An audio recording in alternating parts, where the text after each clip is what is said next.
بسم الله الرحمن الرحیم. شروع کوم د الله د غلوی نامینا چې بخونکی او مهربانه دی.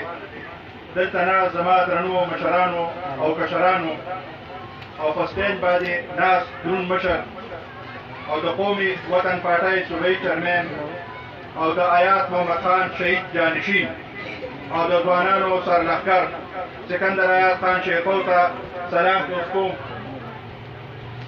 د پاکستان د جوړېدو نه مخکې محروم او د پاکستان چې جوړ شو د هغې نه پس هم محروم وو. موږ به دا ویلې چې دا ایجنسي ده نو دا ځکه ترقي نه کوي. اوس خو دا ایجنسي چې کومه ده په صوبه کې تم شوه خو موږ هېڅ قسمه ترقي ونه لیدله. موږ په سترګو روغ یو، ړانده خو نه یو. موږ په دې لاره راغلو، موږ وکتل دغه لاره چې کومه ده څومره تکلیف پرې موږ ته میلاو شو. موږ دومره ناقابله امپیګان او امینهګان او سنیټران اسمبلو ته لېږلي دي چې هغوی له هېڅ چل هم نه ورځي. بدایي کې یو چلونه ورځي چې په یو بل باندې شتېګانې راخلي.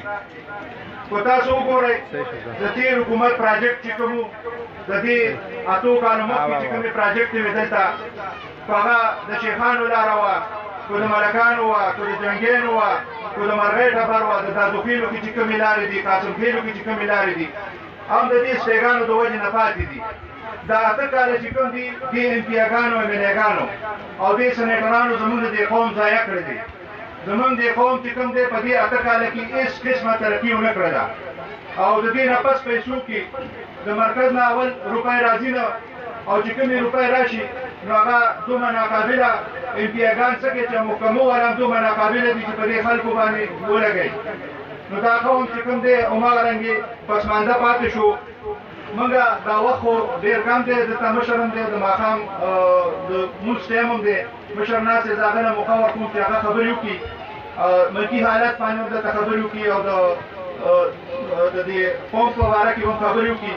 خو موږ سره چې کوم دغه دا نور د پښتنو د ترقۍ په لاره روانولو دپاره زموږ ملي مشر آفتاب احمد خان شیخو صاحب او سکندر آیات خان شیخو صاحب انشاءالله دا پښتانه به دا د پښتانه به د ترقۍ په لاره روانوي او زموږ راتلونکی وزیراعلی سکندر آیات خان شیخو صاحب به دا قوم په ترقۍ روانوي. والسلام.